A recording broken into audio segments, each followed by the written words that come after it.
Hey team, and welcome to my channel.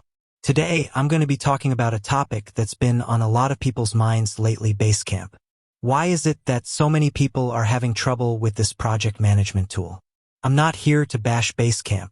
In fact, I've used it myself in the past and found it to be a valuable tool for certain types of projects.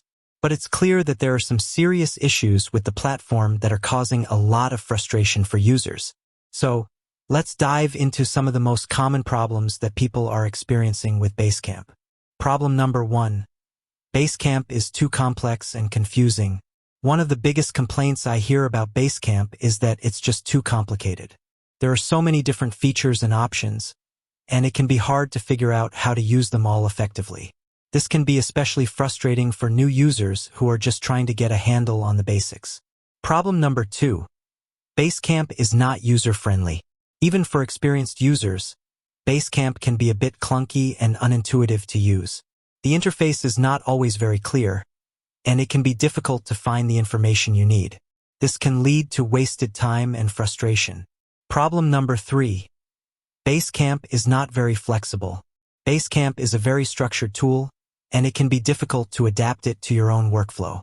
This can be a problem if you're working on a project that doesn't fit the Basecamp mold. Problem number 4. Basecamp is expensive. Basecamp is not a cheap tool, especially if you have a large team. This can be a deterrent for some businesses, especially those on a tight budget. Problem number 5. Basecamp has poor customer support. If you run into problems with Basecamp, you may find it difficult to get the help you need. The company's customer support is often slow to respond and can be difficult to reach. So, what can you do if you're having problems with Basecamp? Here are a few tips. Take some time to learn the tool. There are a number of resources available online that can help you get up to speed on Basecamp. Consider using a different project management tool. There are many other great project management tools out there that may be a better fit for your needs. Contact Basecamp customer support. If you're having trouble with the tool, be sure to contact Basecamp customer support. They may be able to help you resolve your issue. I hope this video has been helpful. If you have any questions, please leave a comment below. And with that, thanks for watching, and until next time.